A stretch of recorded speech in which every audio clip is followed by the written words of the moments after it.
Hello friends, வணக்கமே. Welcome back to surrender Tamil. இந்த நம்ம ஷின்சான் படத்தை பற்றி தான் பார்க்க போகிறோம். Shinchan the storm called the adult empire strikes back. ஷின்சான் படத்தோட பேர் எப்போவுமே பெருசாக தான் இருக்கும். அதே மாதிரி தான் இந்த படத்தோட பேருமே. இப்போ இந்த படத்தை பற்றி இந்த டிஸ்கஸ் பண்ண போகிறோம். ரொம்ப பேசாமல் வீடியோ ஆரம்பிச்சிடலாம். Shinchan the adult empire strikes backs. இந்த படத்தோட ப்ளாட் என்னென்னா, நம்ம எல்லாருமே கரண்ட்டாக 21st சென்ச்சுரியில் வாழ்ந்துட்டுருக்கோம். ஃப்யூச்சர் நோக்கி போயிட்டுருக்கோம். பட் நம்மளோட அப்பா அம்மா பெரியவங்க எல்லாருமே 20th சென்ச்சுரியில் வாழ்ந்துட்டுருப்பாங்க. அவங்களுக்குன்னு சொல்லி ஒரு காலம் இருக்கும். அவங்க நாஸ்டாலஜியாக ஃபீல் பண்ணக்கூடிய நிறைய விஷயங்களை பற்றினா ஒரு கான்வென்ஷனாக இந்த ஒரு உலகத்தில் நடத்துகிறாங்க. 20th சென்ச்சுரி எக்ஸ்போன்னு சொல்லிட்டு ஒரு ஷோ நடத்துகிறாங்க. அதில் நம்ம ஷின்சானோட ஃபேமிலியும் சரி, காசுகபையில் இருக்கிற எல்லா ஃபேமிலியுமே பார்த்தீங்கன்னா அந்த ஒரு கான்வென்ஷன் அட்டன் பண்ணுறாங்க. அப்படி அட்டன் பண்ணவங்க அடுத்த நாள் பார்க்கும்போது எல்லாருமே சின்ன பசங்களுமே நடந்துக்க ஆரம்பிக்கிறாங்க. அந்த எக்ஸ்போ போனதுக்கப்புறம் எல்லாருமே அவங்க நாஸ்டாலஜியை ஃபீல் பண்ணி அவங்க சின்ன வயசில் என்னென்ன விஷயங்கள் பண்ணாங்களோ அதெல்லாம் பண்ண ஆரம்பித்து அவங்களுக்கு பசங்களை இருக்கதே மறந்துடுறாங்க. இதுக்கெல்லாம் காரணம் 21st சென்ச்சுரி வெறுக்கக்கூடிய 2 பேர் அவங்களுக்கு இந்த 20th சென்ச்சுரி பின்னாடி கொண்டு போகணும்னு சொல்லி ஆசை இருக்குது. அதுக்காக எல்லாருமே பார்த்தீங்கன்னா பழையபடி மாற்ற முயற்சி பண்ணுறாங்க. இது எப்படி ஷின்சானும் அவங்க ஃப்ரெண்ட்ஸ் எல்லோரும் ஒன்றா சேர்ந்து தடுத்தாங்களா இல்லையா அப்படின்றதான் இந்த படத்தோட கதையே. எனக்கு இந்த படத்தோட கதையுமே சரி, படத்தை கொண்டு போன விதமே பிடிச்சது. படத்தில் நிறைய விஷயங்கள் பார்த்தோன்னா நம்மளால் ரிலேட் பண்ணிக்க முடியும். அந்த நாஸ்டாலஜி ஃபீலை பார்த்தீங்கன்னா இந்த படத்தில் கொண்டு வர முயற்சி பண்ணியிருப்பாங்க. விஷுவலாக காமிச்சிருக்க நிறைய விஷயங்கள் பார்த்தீங்கன்னா இந்த ஜாப்பனீஸில் இருக்கிற நாஸ்டாலஜிக்கல் மொமெண்ட்ஸை காமிச்சிருப்பாங்க. பட் நம்ம ரியல் லைஃப்பில் நமக்கு ஞாபகப்படுத்துகிற மாதிரி மொமெண்ட்ஸ்லாம் இருக்கும்ல, அது நமக்கு சில இடங்கள் ஞாபகம் வந்துச்சு. நமக்கு ஜாப்பனீஸை பெருசாக கனெக்ட் ஆகாமல் இருந்தாலும் பட் விஷுவலாக பார்க்கும்போது நமக்கு அந்த ஒரு ஃபீல் பார்த்தீங்கன்னா வருது. நம்ம ஊர்லேயே இதே மாதிரி தானே இருந்திருக்கும். நம்மளுக்கும் இந்த மாதிரி பழைய கார்ட்டூன் ஷோலாம் பார்க்கும்போது அந்த நாஸ்டாலஜி ஃபீல் பார்த்தீங்கன்னா வரும். அந்த வகையில் இந்த படத்தோட கதையுமே சரி, அது கொண்டு போன விதம் எனக்கு பிடிச்சது. அண்ட் நம்ம ஆப்வியஸாக ஷின்சான் படங்களை பார்க்கறதுக்கான மெயின் ரீசன் படத்தில் இருக்க காமெடிஸ். அந்த வகையில் இந்த படத்தில் காமெடிஸ் நிறைய இடங்கள் நல்லாவே ஒர்க் அவுட் ஆகிருக்கு. நம்ம ஷின்சான் பண்ணுற காமெடிஸ் தான் மெயின் ஹைலைட்டு. அது மட்டும் இல்லாமல் அவங்க ஃப்ரெண்ட்ஸும் ஒன்றா சேர்ந்து சில காமெடிகள் பண்ணுவாங்க. அது எல்லாமே செம்ம ஹைலைட்டாக இருக்கும். முக்கியமாக குறிப்பிட்டு சொல்லணும்னா ஒரு பஸ் சேஸ் சீக்வன்ஸஸ் இருக்கும். அந்த சேஸ் சீக்வன்ஸஸில் ஷின்சானும் அவங்க ஃப்ரெண்ட்ஸ் எல்லாம் ஒன்றா சேர்ந்து பிரின்சிபலோட பஸ்ஸை ஓட்டிகிட்ருப்பாங்க.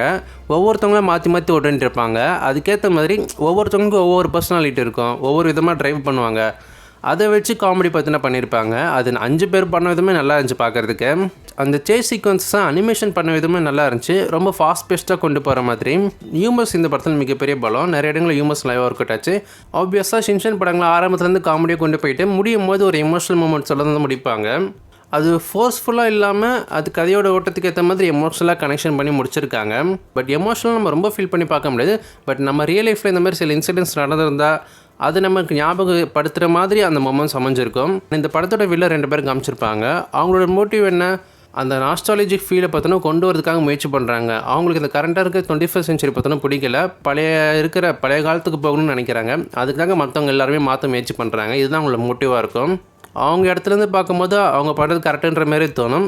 பட் இன்னொரு பக்கம் ஃப்யூச்சர் ஜென்ரேஷனை பற்றி யோசிக்கும் போது அந்த மோட்டிவ் தப்பாக இருக்கும். அதுக்கேற்ற மாதிரி தான் அந்த வில்லனோட கேரக்டர்ஸை டிசைன் பண்ணியிருப்பாங்க. ரொம்ப ஸ்ட்ராங்காலாம் காமிச்சிருக்க மாட்டாங்க. டப்புன்னு மனசு மாற மாதிரி தான் முடிச்சிருப்பாங்க உடனே.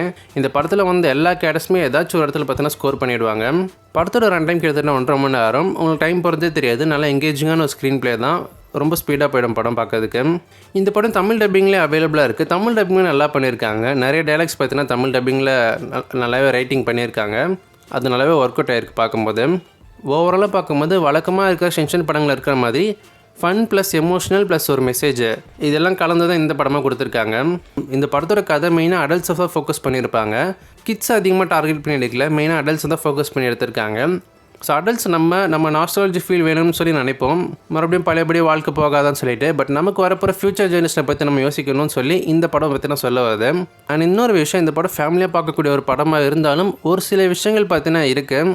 நம்ம ஷின்சான் கார்ட்டூன் ஷோலேயே இருக்கக்கூடிய ஒரு சில அன்சென்சார்டு வெர்ஷன் பார்த்தீங்கன்னா இருக்கும். இதில் நான் இந்த படம் பார்க்கும்போது அந்த வெர்ஷனில் பார்த்தீங்கன்னா ஷின்சான் பார்த்தீங்கன்னா ஒரு சில நியூடிட்டி காட்சிகள் காமிச்சிருப்பாங்க. ஷின்சானை வச்சு வேறு எந்த கேரக்டர்ஸ் வச்சு காமிச்சிருக்க மாட்டாங்க. நம்ம ஷின்சானை வச்சு தான் காமிச்சிருப்பாங்க. ஸோ கிட்ஸுக்கு படத்தை காமிக்கிறதுக்கு முன்னாடி நீங்களும் ஒரு முறை படத்தை பார்த்துருங்க. அதுக்கப்புறம் அவங்க பார்க்கும்போது அவங்க கூட உட்காந்து அந்த ஒரு சீன் வரும்போது இல்லை ஃபார்வர்ட் பண்ணிவிடுங்க. இல்லை அது நீங்கள் எக்ஸ்பிளேஷன் கொடுக்குறதான் கொடுத்துருக்கோங்க. நான் சொல்ல வேண்டியதை சொல்லிட்டேன். ஸோ ஓகே ஃப்ரெண்ட்ஸ், உங்களை எத்தனை பேர் இந்த படத்தை பார்த்துருக்கீங்க? பார்த்தவங்களுக்கு இந்த படம் பிடிச்சிருக்கா இல்லையா? உங்களோட தாட்ஸ் அண்ட் வியூஸ் என்ன மாதிரி கமெண்ட் செக்ஷனில் லீவ் பண்ணுங்கள். இதே போல் இன்னொரு வீடியோ சந்திக்கிறேன். நான் உங்களை நண்பன். Tata bye.